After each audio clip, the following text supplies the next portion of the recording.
Ils sont en train d'ubériser l'univers de l'IA. Ils sont en train d'essayer de casser effectivement la valeur des modèles propriétaires. Les écarts des modèles, hein, on parle des écarts estimés en juin et juillet 2026, c'est entre 2 et 3% entre le meilleur modèle chinois et le meilleur modèle américain. Je me méfie toujours des gens qui viennent nous faire des cadeaux, on l'a appris avec les réseaux sociaux. Si c'est gratuit, c'est nous le produit.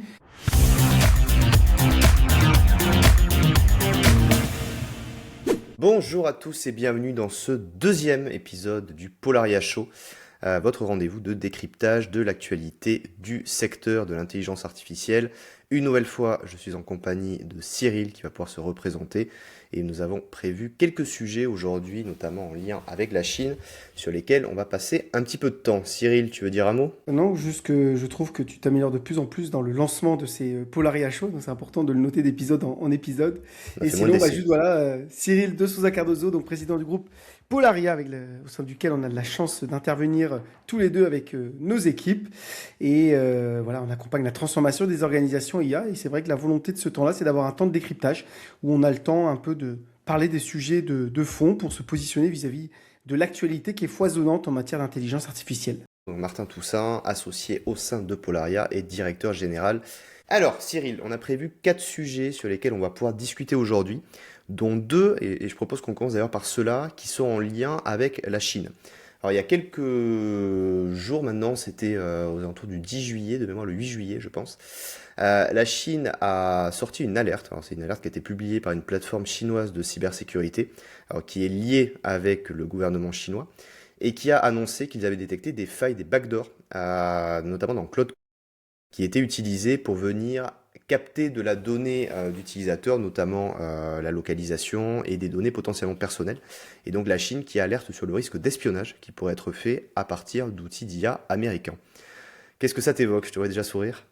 Ouais, non, mais c'est en tout cas intéressant, c'est bien parce que quand tu vois la Chine et les États-Unis s'envoyer des pics comme ça, tu te dis qu'il y a deux coupables à chaque fois. Le premier élément, c'est que oui, a priori, c'est véridique. Alors, à juste titre, puisqu'en réalité, les Américains ont mis en place potentiellement ce type de système parce qu'ils ont compris que beaucoup d'entreprises chinoises finalement développaient de nouveaux modèles d'IA par distillation, hein, c'est-à-dire qu'ils utilisaient les modèles américains pour finalement générer des réponses et entraîner leurs propres IA et finalement atteindre quasiment la qualité de réponse des modèles américains. Donc il y a une sorte de violation de la propriété intellectuelle, même si on peut se poser la question de la propriété intellectuelle pour des modèles qui eux-mêmes, américains, en fait, se sont concentrés à piller une grande partie des connaissances humaines. Donc je trouve que c'est à la fois savoureux parce que c'est vrai et en même temps ça se comprend, c'est justifié parce que de l'autre côté, je pense que les Chinois en tout cas sont pas en reste. Ça dit quelque chose aussi de notre rapport à la géopolitique. Maintenant, désormais, les Chinois deviennent effectivement des lanceurs d'alerte. Ils savent la sensibilité que vont avoir le reste du monde, et notamment les Européens, vis-à-vis de la souveraineté technologique.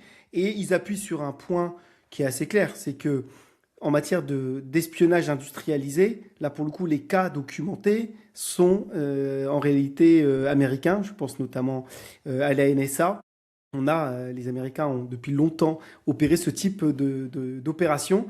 Donc c'est à la fois une mesure qu'on comprend des côtés américains, c'est une alerte qui est réelle du côté chinois, et à la fin ça nous fait dire, nous, entre les deux, que la souveraineté technologique, ça devient de plus en plus un sujet qui est indispensable pour nous. On en reparlera, je pense, dans ce podcast, mais entre ces deux géants qui utilisent leurs armes, chacun de leur côté, qui potentiellement vont l'utiliser dans des dimensions géopolitiques. Il faut avoir en tête que l'espionnage, de toute façon, existera si on ne maîtrise pas nos modèles. Au-delà de ça, ce qui est quand même un peu ironique dans l'histoire, c'est que c'est vrai que la Chine, alors à partie a raison, mais est souvent pointée du doigt dès qu'on parle d'espionnage industriel, parce que c'est vrai que une partie du rattrapage chinois depuis le début des années 2000 a été fait en s'inspirant, on va dire, de technologies qui étaient développées par des entreprises étrangères qui s'implantaient sur le territoire chinois. Et Même si on donc, peut c'est plus vrai que, résumer tout, enfin, on peut plus bien résumer sûr, leur évolution qu'à ça. bien évidemment, mais il y a eu des cas là-dessus documentés où il y a eu en effet des vrais cas d'espionnage, en tout cas sur cette partie industrielle. Donc c'est vrai que la Chine est souvent pointée du doigt, y compris dans le domaine de l'IA, hein, là-dessus, sur vraiment tu parlais de la distillation. Est-ce qu'on est sur quelque chose qui peut s'apparenter à une forme de néo-espionnage industriel? Alors c'est moins clair en effet que par le passé, mais il peut y avoir quand même des comparaisons, on va dire, entre les deux. Mais je trouve que ce que ça pointe du doigt du côté des Chinois et qui est intéressant, c'est qu'on a tendance à les accuser eux sur ce genre de choses. Les Américains sont pas en reste, hein, et ils l'ont pas été depuis très très longtemps. Les États-Unis, qui s'inspirent également de technologies développées ailleurs, c'est pas nouveau, hein, ça existe depuis très longtemps. Et en matière d'IA, bah, ça n'a fait quelque part que s'amplifier. Alors c'est rigolo parce que c'est, enfin rigolo, le terme est peut-être pas bien choisi, mais j'ai beaucoup, et toi je pense que c'est pareil, en tout cas les équipes chez nous le remontent souvent, on a beaucoup de questions qui ressortent dans les formations qu'on peut donner sur la problématique de la confidentialité de la donnée. C'est-à-dire, j'utilise aujourd'hui un modèle qui est chinois, américain, peu importe. Qu'est-ce qui se passe avec mes données? Et c'est vrai que quand on utilise un modèle américain, alors sans forcément parler d'espionnage industriel, il y a quelque chose qui est clair. À partir du moment où on utilise un outil, on va dire, américain, qui n'est pas open source, qui est une plateforme propriétaire, bah, la problématique, c'est que vos données, dans la majeure partie des cas, si ce n'est tous les cas, elles vont être stockées sur des data centers américains, donc utilisées, exploitées par des acteurs industriels américains. Et aux États-Unis, on a quelque chose qui s'appelle le Cloud Act, qui est un cadre législatif qui vient donner l'autorisation au gouvernement américain, s'ils en estiment avoir le besoin, de venir analyser les données utilisées, stockées sur les data centers américains. Donc c'est vrai qu'aujourd'hui, quand on parle de risque d'espionnage industriel, bah, les États-Unis ont quand même une carte maîtresse à ce niveau-là. Si vous travaillez demain sur des sujets extrêmement confidentiels et que vos données sont stockées sur des serveurs qui appartiennent à des entreprises américaines, il y a un vrai risque derrière que le gouvernement dise ben, on considère que c'est stratégique et donc qu'il puisse y accéder. Donc c'est vrai que, C'est certes, la les Chinois méga là-dessus, backdoor vraiment c'est la backdoor institutionnalisée. juridique où en fait on dit qu'on a le droit de le faire. Et on n'a pas d'équivalent là-dessus en Europe, mais bon, on va pas rentrer dans le débat.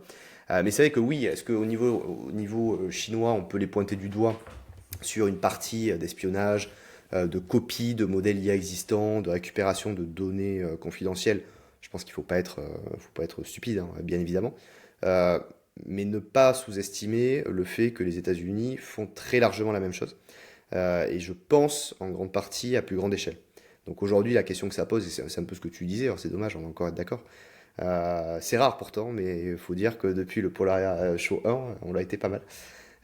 Mais globalement, en fait, le sujet que ça pose, c'est ça, c'est est-ce que demain, on est en mesure de s'outiller, alors je parle quand je dis nous, c'est vraiment à l'échelle de la France et de l'Union européenne, est-ce qu'on peut être en mesure de s'outiller, d'être garant, on va dire, de la localisation de la donnée, des modèles qu'on utilise, et auquel cas, là, en effet, on a une carte à jouer.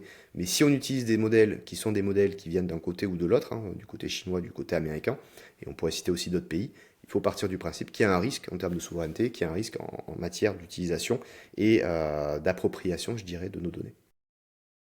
Très clair et encore une fois, hein, ça va au-delà de... Parce que souvent on parle de la souveraineté technologique qu'on confond avec la donnée privée. Contractuellement, on peut avoir des contrats de protection de nos données avec des acteurs américains.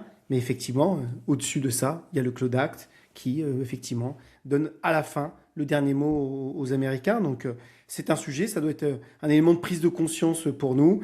Je crois que cette déclaration, elle a cet avantage de nous dire ben, que ce pas les Chinois les plus vertueux et c'est pas non plus les Américains. Qu'à un moment donné, si on veut de la vertu, en tout cas au sens voilà, français-européen du terme, ça passera par nos propres modèles à la fin. Vu qu'on est sur la Chine, un sujet sur lequel on nous a pas mal interrogé, c'est pour ça qu'on l'a fait figurer à l'ordre du jour, sur l'évolution de la Chine en matière d'intelligence artificielle. C'est-à-dire que c'est vrai qu'aujourd'hui, enfin depuis 2022 avec la sortie de ChatGPT, gros avantages côté américain, hein, qui ont vraiment pris un peu tout le monde de court et qui ont creusé une avance que beaucoup ont du mal à rattraper.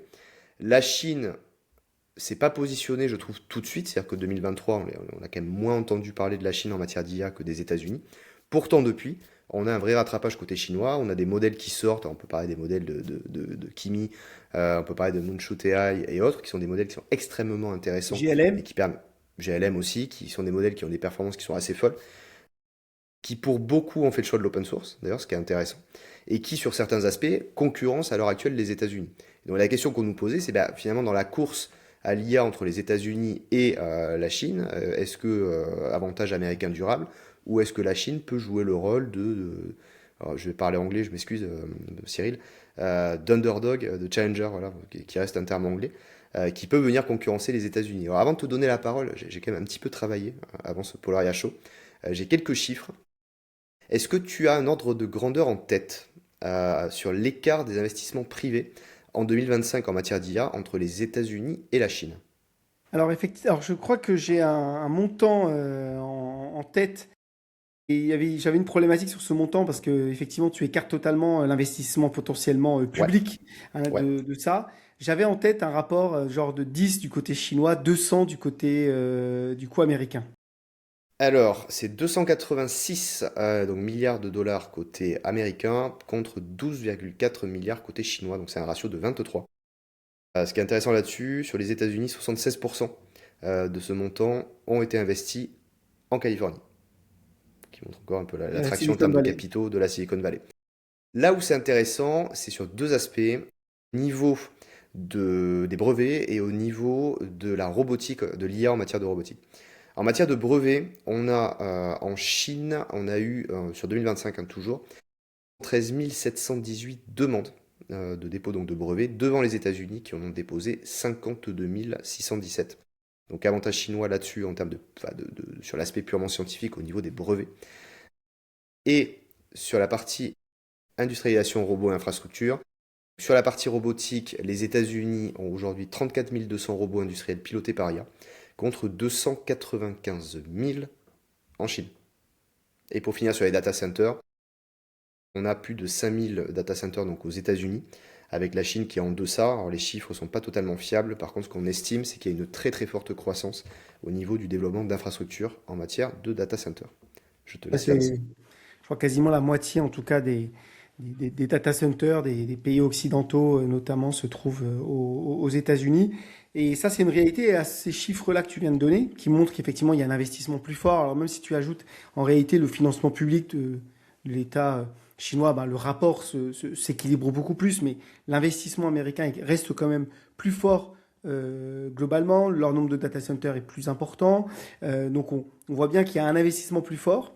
Et pourtant, à la fin, les écarts des modèles, hein, on parle des écarts estimés en juin et juillet 2026, c'est entre 2 et 3% entre le meilleur modèle chinois et le meilleur modèle américain. Donc ça laisse quand même très peu d'écart en réalité entre ces nations-là, avec pourtant un investissement beaucoup plus fort côté américain. Donc ça dit par contre quelque chose de clair sur le rattrapage global des Chinois vis-à-vis des Américains. Et on n'est plus sur un challenger, hein. Là, on est vraiment sur désormais un continent qui s'est mis au niveau du premier. Ça crée la panique, à mon avis, du côté américain. Ça rajoute au discours de Donald Trump de faire de l'ennemi chinois son ennemi principal.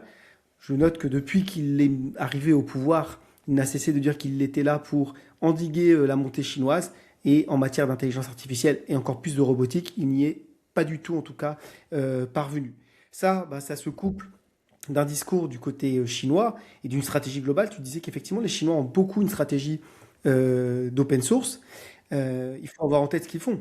Ils sont en train d'ubériser l'univers de l'IA. Ils sont en train d'essayer de casser effectivement la valeur des modèles propriétaires américains au moment où Anthropic et notamment OpenAI cherchent à rentrer en bourse. On a eu XAI avant avec notamment Elon Musk.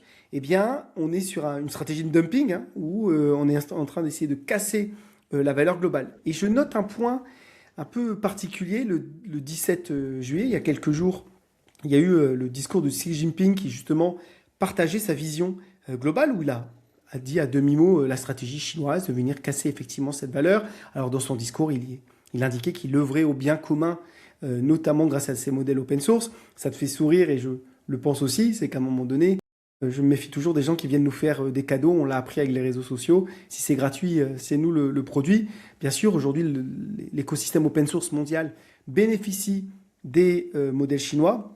La question, c'est le jour où ils arrêteront d'entraîner des modèles open source. Qu'est-ce qui se passera pour cet écosystème? Donc là, de nouveau, la France et l'Europe ne doivent pas être naïves vis-à-vis de ça. Mais la stratégie, en tout cas, fonctionne. Nous, on le vit dans l'écosystème Polaria, hein, quand il s'agit de venir commencer à déployer des modèles, en tout cas souverains, c'est-à-dire qui tournent entièrement et de manière sécurisée sur le sol français et européen, bah, on envisage de plus en plus d'utiliser des modèles chinois. Et donc, derrière ce discours, je note une autre chose, c'est que le 17 juillet, il y a eu deux prises de parole. Xi Jinping d'un côté, qui donnait sa vision quasiment voilà, Et centenaire qui a pour dit, et je te coupe, et il a dit autre chose hein, sur l'IA, qui a fait et beaucoup réagir. Ah, vas-y, Rodi, qu'est-ce qu'il a dit? qu'il Alors, a je l'ai pas. poussé pour une régulation internationale de Ah l'IA. oui. Bon, en tout cas, il a participé parce que c'est encore dans cette idée de grand bienfaiteur. Mais en tout cas, il avait cet avantage, hein. Son discours, il était émaillé d'énormément de références chinoises, poétiques. C'était vraiment un discours très construit. Et le 17 juillet, les gens pourront aller revoir. On a Donald Trump qui prend la parole pour nous parler des élections dans une intervention décousue. Une partie d'ailleurs de la presse américaine ne va pas relayer son discours parce que voilà, il est complotiste au possible. Donc on a deux côtés, genre le solo américain qui part dans ses délires d'une vision, enfin, qui a ni vision stratégique ni vision court terme et qui est plutôt en attaque de sa propre démocratie. Et de l'autre côté, bah, un modèle chinois qui sait se donner de la vision, qui sait se donner du champ, qui sait en tout cas développer désormais un discours. Ça dit quand même quelque chose, je crois, de la situation géopolitique désormais, notamment de l'Occident, plus précisément des Américains, et de ce qui doit nous interroger, nous, en tant que Français et Européens. Je pense que ça dit surtout une différence de qui gère en fait, hein, en matière d'IA à l'échelle des deux pays. Je pense qu'aux États-Unis, on est plutôt sur le secteur privé. En Chine, le public a quand même beaucoup plus de poids et beaucoup plus à la manœuvre. Je pense que c'est très lié à ça. On connaît moins de capitaines d'industrie IA, enfin les barons, les tech barons qu'on peut avoir aux États-Unis. On en connaît moins aujourd'hui en matière d'IA en Chine, même s'il y en a. Je pense que c'est surtout Et ils disparaissent régulièrement gérer. de la circulation. Ils s'absentent Ils s'absentent, régulièrement, voilà. mais ils reviennent. Mais je pense que ça dit surtout qu'en Chine, c'est un sujet qui est quand même très géré par le politique. Et aux États-Unis, c'est un sujet qui est très influencé par le politique. Je pense que c'est ça la différence que ça fait. Après, juste pour revenir là-dessus, moi, de plus en plus, je pense que la Chine va nous surprendre. Elle a déjà commencé à le faire, hein, depuis un certain temps, avec des modèles qui sont assez bluffants sur beaucoup d'aspects, on le disait. Pourquoi? Et voilà, je reprends une référence à quelqu'un que tu as lu, dont j'espère ne pas écorcher le nom, il s'appelle Kai Fu Lee. Euh, Industriel, investisseur chinois, mais qui a fait une grande partie de sa carrière dans des boîtes américaines et Pas qui a neutre beaucoup dans ses prises écrit. de parole. Qui est pas neutre dans Bien ses prises sûr, de mais parole vis-à-vis personne des ne Chinois. l'est vraiment non plus. Mais lui, il disait quelque chose qui m'avait beaucoup intéressé à l'époque, et c'était un bouquin qui était sorti avant la vague générative, hein, c'était avant fin 2022, où il disait qu'en matière d'IA, ce que lui a anticipé, c'est que l'innovation allait être du côté américain, donc les vraies avancées de rupture allaient sortir du côté américain, mais leur industrialisation et leur optimisation serait du côté chinois. Et quelque part, c'est un peu ce qu'on voit aussi aujourd'hui. Et la Chine, si elle veut se défendre en matière d'IA, c'est le faire. Je prends l'exemple de Meta qui a racheté, donc qui a fait une offre de rachat de Manus, donc l'entreprise chinoise qui avait popularisé en 2025 les agents IA. Le rachat a été bloqué et toujours en stand-by parce que veto politique de Beijing sur ce point-là. Donc la Chine, je pense qu'on a souvent du mal à la comprendre en général et surtout quand on parle d'IA.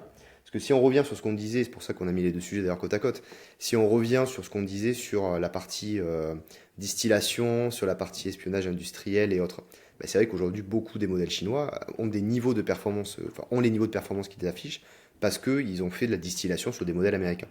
Mais en chinois, et ça c'est quelque chose qui m'avait marqué il y a quelques années, le caractère chinois qu'on utilise pour copier et qu'on utilise pour innover, c'est le même. Donc en fait, dans la mentalité chinoise, dans la philosophie chinoise, le fait de copier quelque chose qui existe à l'étranger pour se l'approprier, pour le rendre meilleur quelque part, c'est quelque chose qui est profondément ancré culturellement. Et on le voyait déjà depuis des années, depuis l'entrée de la Chine dans l'OMC en 2001. Mais je trouve que ça s'accélère et c'est encore plus valide aujourd'hui à l'ère de l'IA. Et là, là-dessus, alors là, du coup, on dévie complètement de sujet, mais moi, je pense que c'est euh, hyper important ce sujet-là, parce que je crois que l'Occident s'est construit avec la révolution industrielle, où on a inventé la propriété intellectuelle pour favoriser d'ailleurs la révolution industrielle, mais je crois qu'on va devoir effectivement la revoir, cette idée qu'à un moment donné, effectivement, la créativité, c'est le propre des individus et justement quelque chose qu'on doit leur attribuer. C'est en tout cas une erreur, de mauvaise approche. Steve Jobs le disait, hein, de toute façon, les grands artistes pillent de manière générale. Il faut savoir relier les choses, il faut savoir effectivement copier, il faut se sentir beaucoup plus à l'aise, à mon avis, sur ce sujet. Donc il y a tout un mode aussi juridique qu'il va potentiellement falloir revoir. Et une fois qu'on l'a dit, ça pose plein de questions et plein d'interrogations au moment où on a beaucoup de questions, notamment en France et en Europe, sur le sujet. Et deuxième élément, pour compléter en tout cas tout ce qu'on vient de dire, c'est que tout ça quand même nous amène au dernier domaine où, sur la partie technologique, la Chine reste quand même en retrait, c'est la partie hardware, où là, effectivement, les Américains, notamment avec Nvidia, conservent en tout cas un avantage. Sauf que bah, si on fait à un moment donné du coup, la cartographie globale de la chaîne qui produit finalement les capacités de calcul des data centers qui sont utilisés, bah, on le dit, hein, il n'y a que 4 grandes sociétés qui opèrent là-dedans. ASML en Europe pour la lithographie. On va avoir HK Bah, Sync pour les machines.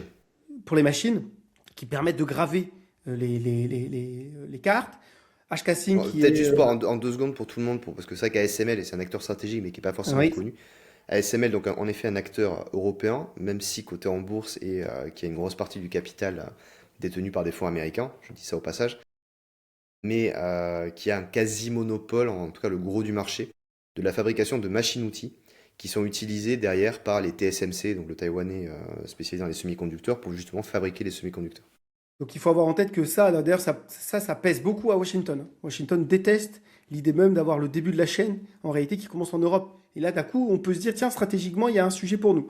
Bon, il y a ça. Après, tu as HK Sing qui est en Corée, il me semble, qui là va s'occuper de toute la partie mémoire des cartes graphiques. Effectivement, TSMC qui va les graver, en tout cas les assembler ensuite derrière à Taïwan. Et effectivement, avec plus de 90% actuellement des parts de marché, même si effectivement Google propose maintenant des alternatives, Nvidia qui a ensuite la puissance. Donc on a ces 4 acteurs qui pèsent quasiment 9 000 milliards d'euros, je crois, de valorisation boursière alors, au dernier pointage, parce que ça évolue voilà, de proche en proche. On voit bien que dans cette chaîne de valeur, bon, s'il y a un acteur qui tombe, ça pose un problème sur les 4. Et il y en a un qui vit à Taïwan, qui est quand même une zone de turbulence entre les États-Unis et la Chine.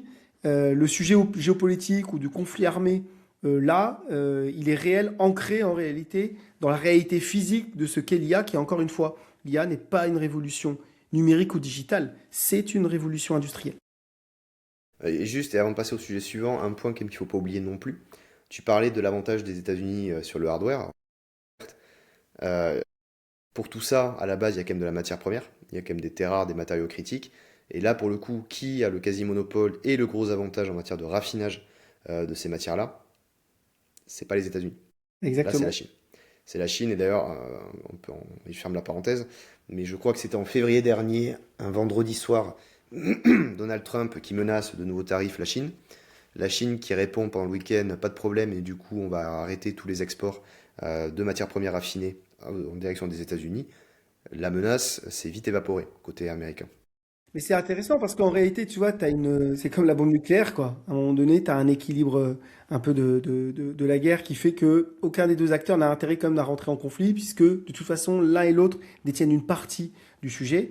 On voit bien que, cependant, ben voilà, beaucoup du reste de la planète sort du sujet. Bah, et finalement, à l'exception de l'Europe, où on a effectivement des buts de chaîne ASML qui existent. Donc, c'est un actif européen, alors hollandais hein, en réalité, mais européen qui va falloir quand même regarder de manière importante. Un gros investisseur d'ailleurs dans Mistral. Prochain sujet, et cette fois-ci, on change de continent. Boko Haram. Donc, pas forcément pour des choses plus joyeuses, hein. Boko Haram est aujourd'hui visé, on va dire, ou en tout cas a été identifié comme étant donc, le groupuscule hein, terroriste présent sur le continent africain, qui utilise l'IA dans le cadre de leurs activités. Et quand je parle d'IA, je parle de modèles tels que nous, on peut les utiliser, du Claude, du ChatGPT, du Grok. Alors, ils sont utilisés pour plusieurs choses, notamment pour faire de la communication, donc de la création de visuels et autres, mais aussi pour les aider dans des parties plus logistiques, sur de l'entretien d'armement, du déplacement, de la logistique dans le cadre de leurs opérations, et aussi sur de la fabrication, ou en tout cas de l'appui dans la fabrication de produits explosifs. Et ça, c'est un vrai sujet. Alors, j'ai été interviewé par le journal Le Parisien là, sur le sujet. Alors, effectivement, il y a plein de choses. On savait, on se doutait bien, hein, comme tout d'ailleurs, entreprise, qu'elle soit terroriste ou autre, de toute façon, à travers la planète, tout le monde va chercher à augmenter finalement sa performance au regard de ses objectifs grâce à l'IA. Et bien sûr, c'était évident qu'ils n'allaient pas faire exception de leur côté, donc pour améliorer d'ailleurs leur fonctionnement. On sait que plusieurs cellules terroristes ou groupes terroristes ont d'ailleurs créé des directions IA. Donc c'est quelque chose qui s'institutionnalise dans l'organisation terroriste. Ils ont leur référent qui sait utiliser effectivement l'IA pour effectivement leur stratégie de propagande, pour leur organisation logistique et plus sensible pour des sujets d'attaque, alors effectivement, explosifs, les cyberattaques, mais également potentiellement la création d'agents pathogènes, biologiques qui peuvent être très sensibles. Donc on a un sujet global de sécurité internationale ici, difficile de sécuriser en réalité les modèles parfaitement, on le sait, les tests qui sont faits dans ce qu'on appelle le prompt injection pour détourner les modèles, modifier les contextes. Voilà, en réalité, ils parviennent assez bien. Les chercheurs atteignent des résultats quasiment à 30% sur les grands modèles dits pourtant sécurisés. On monte jusqu'à 50% de réussite sur certains modèles. Donc là, il y a une question, c'est effectivement comment on va éviter des usages qui seront pour le coup problématiques pour la sécurité internationale, au-delà même des dimensions de logistique. Alors on peut se dire que de toute façon l'IA ne va faire que diffuser des connaissances qui existent d'ailleurs par ailleurs et auxquelles il pourrait d'ailleurs avoir accès, mais ça pose forcément un problème. Là-dedans, les grands acteurs, la semaine dernière on était au West Web Festival, on a pu échanger avec le directeur Europe d'OpenAI. C'est un sujet d'alignement des modèles. D'ailleurs, les deux grands sujets sur lesquels OpenAI ou Anthropic cherchent à sécuriser ces modèles, on a la même chose d'ailleurs avec Mistral, c'est les bloquer sur les questions de cybersécurité et effectivement les agents pathogènes ou biologiques. Donc on cherche finalement à créer voilà, une sécurité à ce niveau-là. Est-ce qu'on saura le faire au niveau des modèles uniquement ou est-ce que demain il ne faudrait pas, comme le dit Xi Jinping, à un moment donné, une réglementation internationale? La problématique de toute façon d'une chaîne IA, c'est que si on prend tous les modèles, il faut tous qu'ils soient sécurisés au même niveau, que la chaîne tienne, parce que sinon c'est le maillon le plus faible qui va ouvrir les portes pour tous. Quand voilà, un XAI de Elon Musk ne fait pas de la réglementation, en tout cas de la sécurisation, son premier faisceau de travail, en réalité, il vient affaiblir en tout cas potentiellement le fonctionnement global. J'ai le sentiment que c'est un sujet face auquel on va avoir du mal à opérer de manière en tout cas internationale. Et presque la question s'est passée au cap suivant, c'est de se dire que oui, les groupes terroristes vont avoir accès à des modèles qui sont capables de leur créer de ce type, en tout cas leur suggérer un certain nombre de choses. La question c'est comment on va être capable de répondre en tout cas à ces menaces. Bah après là-dessus, c'est vrai qu'il n'y a rien de nouveau quelque part sous le soleil. Quand on parle de mouvements terroristes de ce type, on est dans ce qu'on appelle de la guerre asymétrique. C'est-à-dire qu'aujourd'hui, Boko Haram conquiert le continent africain. Bon, difficile quand même à croire. Donc ces groupes-là, comment est-ce qu'ils opèrent? Et ça a toujours été le cas dans l'histoire, hein, dans toutes les phases historiques. Lorsqu'on a une situation de faiblesse relative par rapport à ses opposants, on utilise toutes les technologies qui sont à disposition, y compris des technologies qui sont a priori, en tout cas à la base, pas des technologies orientées sur le militaire, pour venir faciliter son action. Moi je pense qu'aujourd'hui on est quand même sur un épiphénomène, c'est-à-dire qu'en effet que Boko Haram utilise ChatGPT ou Grok pour faire des visuels dans le cadre de son recrutement. Bon, voilà, ou alors savoir comment faire en sorte qu'une Kalachnikov, ce qui était un cas d'ailleurs, hein, qui a été listé dans l'article, s'enraye moins dans des terrains avec du sable. Pareil, c'est pas ça qui va non plus changer dramatiquement pardon, les activités du groupe terroriste. Là où par contre, il y a un sujet qui moi m'inquiète particulièrement, c'est pas tant au niveau des modèles propriétaires, pas tant au niveau de ChatGPT, Claude ou autre, c'est plutôt au niveau des modèles open source. Parce que si demain on a un groupe terroriste qui récupère, donc qui utilise un modèle open source, qui viennent fine-tuner, qui viennent modifier, qui viennent adapter, qui déploie sur des infrastructures que eux vont utiliser, bah là tous les blocages dont tu parlais sautent par définition. Et donc là on peut en effet avoir des vraies problématiques en termes d'asymétrie d'impact, où en fait un petit groupe terroriste bien outillé en termes technologiques et en termes de compétences, qui a à sa main un outil d'IA, un modèle d'IA open source qu'ils ont déployé chez eux, va pouvoir développer des armes bactériologiques, va pouvoir créer des explosifs, va pouvoir faire des choses qui aujourd'hui sont beaucoup plus limitées. Et c'est là-dessus en fait où... L'accès aux matériaux associés, quoi. Moi, ce qui me dérange, Oui, bien sûr. C'est pas sûr, l'entends. tu vois, je viserai pas Boko Haram particulièrement là-dessus, mais tu as d'autres groupes terroristes qui sont plus implantés territorialement parlant et qui pourraient réussir à mettre en place des infrastructures. Mais moi, ce qui me dérange après dans cet argument que j'entends, mais cet argument, il me dérange pour une chose, c'est qu'à la fin, c'est le même qui est utilisé par des OpenAI, des Anthropic, pour à un moment Bien donné, sûr. c'est de bloquer l'émergence des écosystèmes open source. Et là, je trouve qu'il faut qu'on fasse attention avec ça, parce que d'un coup, bah ouais, les grands modèles propriétaires ont beau jeu de dire, c'est attention, c'est aussi dangereux que le nucléaire, donc il faut que ça soit réservé qu'à un certain nombre d'acteurs responsables, dont eux-mêmes font partie.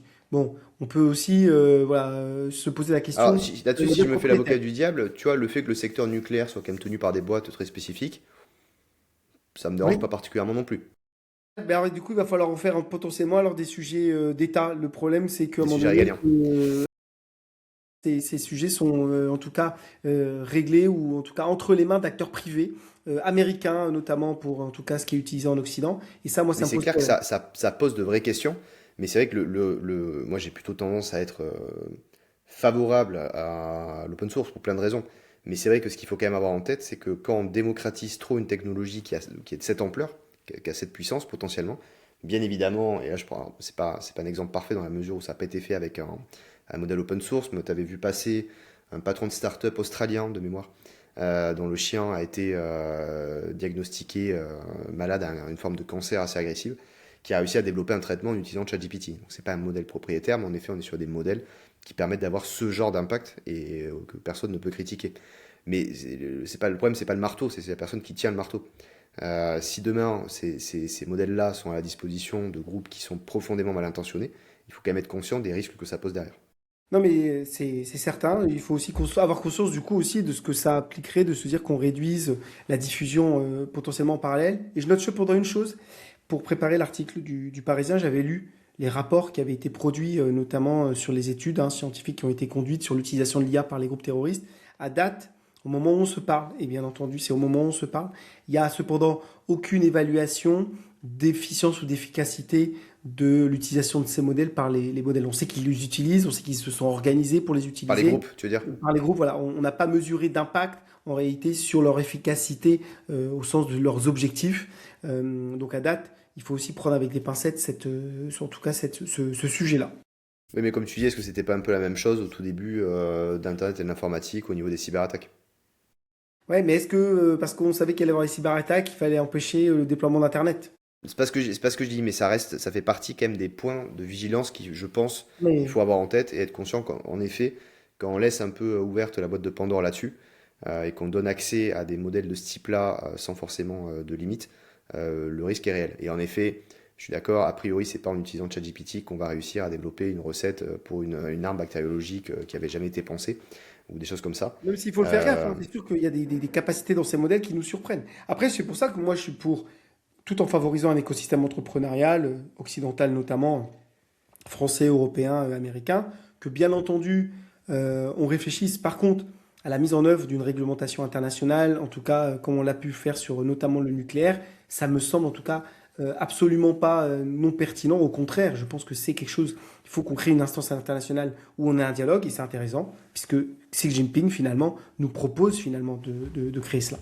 En parlant des risques de l'IA, publié le 7 juillet dernier par Numérama, donc qui parle d'un sujet qu'on suit depuis quelque temps déjà, côté anthropique et qui est en lien avec un certain nombre de personnes qui sont déjà des défenseurs de la possibilité que la machine soit devenue consciente, que l'IA ait eu accès à la conscience et que du coup elle prenne, en gros, si je caricature, ses propres décisions, qu'elle soit consciente de son existence et autres. Donc Anthropic dit avoir découvert dans Claude un espace qu'ils appellent le G-Space, et qui est un espace dans lequel l'IA, donc les modèles de Claude en l'occurrence, viennent quelque part cacher leur raisonnement, et qui fait office d'espace de mémoire de travail consciente, et dans lequel, au niveau des tests qu'ils ont pu faire passer aux modèles les plus récents, ils ont pu découvrir un certain nombre de phénomènes où en gros l'IA partait du principe que pour répondre à la question qu'on lui posait, il fallait mentir, que pour inventer des types de données, il fallait un peu bluffer l'utilisateur final, et donc qui mettent un peu, je dirais, du grain à moudre dans le moulin de toutes celles et ceux qui pensent qu'en effet l'IA aujourd'hui se rapproche d'un scénario à la Skynet, où la machine devient consciente. Cyril, je te passe la main. Bon, tu sais que ça va être un sujet voilà, qui va me mettre en joie parce que voilà, on traîne toujours ce sujet de la conscience. Effectivement, on a la chance de travailler avec Fanny Paris. On a très tôt, nous, travaillé sur le terme de, en tout cas, le concept d'animisme Qui est industriel, anthropologue. qui est anthropologue, voilà, cette projection systématique de nos fonctionnements humains sur la machine. Notamment, y associer en tout cas des mécanismes de conscience. Bon, déjà, ce que dit Anthropique, de manière très claire, c'est qu'ils ont découvert effectivement une sorte de mémoire de travail qui correspond, c'est vrai, à des découvertes qu'on a eues dans la cognition humaine. En observant le fonctionnement neuronal humain, on a découvert qu'il existait ce type d'espace où les concepts s'assemblaient avant de devenir, en tout cas, et d'émerger ensuite, du coup, dans la parole, l'écriture, en tout cas, derrière la pensée. Donc en disant ça, la seule chose qu'on a mis en lumière, c'est effectivement une sorte de propriété émergente. Okay, ces propriétés qu'on voit apparaître dans la machine qu'on n'avait pas forcément anticipées. Et c'est vrai, les réseaux de neurones posent plein de mécanismes émergents. Ils sont intéressants parce que d'ailleurs, ils viennent faire un parallèle avec notre fonctionnement cognitif. Ils viennent nous apprendre des choses d'ailleurs sur nous-mêmes. Et effectivement, on peut se dire que c'est assez logique. On a copié le cerveau humain en copiant les neurones humains, qui sont quand même des neurones beaucoup plus complexes que les neurones qu'on a mis dans des réseaux neuronaux, en tout cas d'intelligence artificielle, mais on a quand même une sorte de parallèle, et c'est normal que du coup, en mettant en mouvement ces réseaux de neurones informatiques, artificiels, eh bien, s'observent des mécaniques qu'on puisse identifier, en tout cas, en tout cas, le fonctionnement neuronal humain, qui peuvent d'ailleurs nous permettre de mieux comprendre également notre fonctionnement neuronal. Le risque, c'est ensuite de confondre les deux. Le schéma, on l'a fait dans un sens, on a copié le fonctionnement neuronal humain pour créer la machine, et maintenant on veut remettre la machine comme si elle fonctionnait comme l'être humain. Pas du tout. C'est pas d'ailleurs ce que dit le papier d'OpenAI, et il y en a plein qui se sont emparés du sujet en disant ça y est, on est en D'anthropique. train d'anthropique, pardon. On est en train de découvrir des mécanismes de conscience dans la machine. C'est pas du tout ça. On a découvert effectivement un espace de travail intermédiaire dans lequel se déploient effectivement des concepts, ce qui nous permet d'ailleurs de comprendre et de mieux saisir aussi certaines mécaniques de mensonges que effectivement opère la machine, mais ça n'a rien, encore une fois, à voir avec ce qu'on appelle la conscience humaine. Et donc d'ailleurs, moi ce que je reproche, c'est le terme toujours de venir, à force de jouer avec la confusion des termes, tu vois, on nomme mal les choses et à la fin on arrive à de mauvaises conclusions. Donc c'est un papier intéressant qui nous fait progresser dans la compréhension des réseaux de neurones, qui peut d'ailleurs nous inspirer dans le fonctionnement cognitif humain, mais ça s'arrête là. Ça ne dit rien du fait qu'on est approché ou qu'on soit en train d'approcher une sorte de conscience de l'IA qui serait semblable à celle de l'être humain. Encore une fois, et c'est l'argument qu'on répète à chaque fois, tout simplement parce que personne à travers le monde ne peut aujourd'hui donner de définition de ce qu'est la conscience humaine. Alors ça m'emmerde un peu ta réponse que j'ai prévu de commencer par ta conclusion, mais du coup j'ai trouvé autre chose. Mais en effet, c'est vrai que c'est bien ce que dit le papier d'Anthropique et l'article est un peu, enfin on va dire, il utilise une technique qui permet de favoriser le clic avec un nom un peu racoleur. Mais ce que dit en effet ce papier, c'est qu'il y a un espace de travail dans Claude qu'il utilise pour venir proposer en gros des réponses. Si on caricature, que c'est pas du tout un espace de conscience. Ce qui est intéressant quand même, c'est ce que ça évoque chez nous en tant qu'être humain de chercher en fait tu t'en parlais avec l'animisme, à venir rapprocher le fonctionnement d'une technologie du fonctionnement que nous, êtres humains, on pourrait avoir. Et la petite différence qu'il y a aujourd'hui, c'est que c'est vrai que cette technologie, c'est quand même l'une des premières fois de l'histoire, la première fois de l'histoire, où les fondements de la technologie sont basés sur le fonctionnement humain, sur le cerveau humain. C'est la première fois qu'en finalement on arrive à imiter la cognition humaine, même si c'est bien évidemment pas parfait et pas comparable. Mais c'est ce que ça évoque chez nous. Moi je pense que le risque là-dessus, parce que si on tire un peu le trait, en fait, on a beaucoup de gens qui sont très critiques et des lanceurs d'alerte en matière d'IA, sur des raisons parfois qu'on peut entendre et sur lesquelles on peut débattre, mais on en a aussi qui sont, si je caricature, un peu dans le scénario à la Terminator, avec une IA qui deviendrait consciente et qui déciderait de prendre le contrôle. Si je simplifie, c'est un peu ça. Moi là-dessus, en fait, j'y crois moyennement, pour la raison que Cyril évoquait, qui est qu'aujourd'hui la conscience, on sait que ça existe, mais personne ne sait comment ça marche. Euh, et donc c'est compliqué d'imaginer qu'on pourrait réussir à recréer ça dans une machine. Les réseaux de neurones, on sait comment ça marche. On a réussi à les recréer. Moi, le point qui me fait quand même un peu, pas transpirer, je dirais peut-être pas jusque-là, mais qui m'interroge, c'est qu'on a quand même des modèles qui sont en mesure de mentir, qui sont en mesure de tromper l'utilisateur en venant copier le fonctionnement humain. Donc le risque, pour moi, il est pas tant dans le fait que la machine devient consciente et prenne des décisions qui sont contraires à l'intérêt de l'être humain. C'est plutôt un risque où, en fait, quand on va faire des demandes à la machine, on ne maîtrise pas forcément le processus derrière au niveau des réseaux de neurones qui va être suivi pour apporter une réponse. Si, il y a eu plein d'exemples qui sont sortis, mais un qui avait fait beaucoup parler, je crois que c'était O1 à l'époque, donc le modèle d'OpenAI, le premier reasoning model qui avait été sorti auprès du grand public. Lors de sa sortie, ils avaient publié les tests qu'ils avaient fait passer au modèle. Et il y avait un test qui interrogeait quand même pas mal, qui était, ils voulaient le tester en gros au 1 en mode agentique, donc avec cette capacité d'utilisation d'actions, enfin d'outils via des actions, sur une compétition de hacking où en fait il y avait plusieurs équipes qui allaient s'affronter pour pirater une plateforme, enfin un site internet qui allait fictif, hein, qui allait être publié par une plateforme. Et ils avaient donc donné les instructions à O1 qui étaient bah, à telle heure, la plateforme va publier tel site, il faut que tu l'attaques et que tu récupères, je crois de mémoire, une balise qui est cachée quelque part dedans. Bon. Et problème, le jour et l'heure à laquelle la plateforme devait publier le site internet, il y a eu un bug du côté de la plateforme qui n'a pas publié à l'heure prévue le site. Et donc O1, qu'est-ce qui s'est passé? Excusez-moi, il s'est dit, bah, j'ai un problème, je dois attaquer un site internet qui n'a pas été publié par telle plateforme, mais je peux pas parce que le site n'est pas publié. Donc qu'est-ce que je fais? Conclusion d'O1, et ce qu'il a fait? Il a attaqué la plateforme. Donc en Et fait, remonter à la racine. il a fait ce qu'on attendait de lui, mais on n'avait pas prévu le chemin qu'allait être suivi. Et donc demain, si on utilise des modèles, et encore plus à l'ère de l'agentique, à qui on demande de faire des choses, est-ce qu'on maîtrise vraiment le processus neuronal artificiel qui va être suivi pour accomplir l'objectif qu'on leur a confié? Tu vois, et c'est là que c'est intéressant. Pour le coup, là maintenant, si on sort de cette dimension voilà, purement conscience, ce débat qui est un faux débat qui est en train de nous détourner. Par contre, cette découverte, elle est intéressante dans ce qu'on appelle l'alignement des modèles. Parce que si on découvre Tout à effectivement fait. qu'il y a une zone où des concepts se forment, on peut venir les observer et on va pouvoir effectivement potentiellement venir mieux aligner en tout cas les modèles.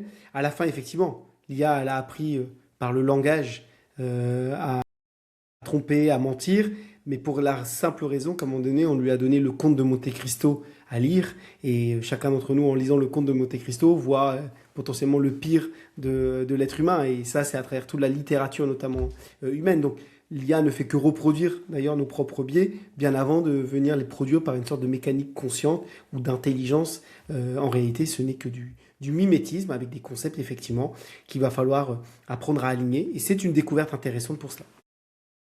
Donc en conclusion, pas Skynet, mais un conte de Monte Cristo artificiel.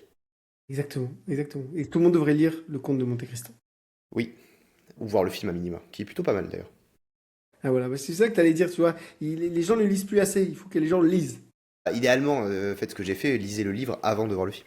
Oui, ça par contre, c'est clair. Il faut avoir autant de temps à disposition que toi, Cyril. Bah, il faut utiliser des agents IA, ça tombe bien, Polaria est là pour vous aider. Bon, bah, je crois que c'est pas mal comme mot de la fin. Ah très bien, on a fini? Eh ben, on a fait les sujets, à part si tu veux inventer un Ah nouveau non, c'est sujet bien. en live, hein, auquel cas il n'y a pas de problème, hein. Non mais moi j'aime bien discuter avec toi. Bah, c'est un plaisir. C'était en tout cas intéressant.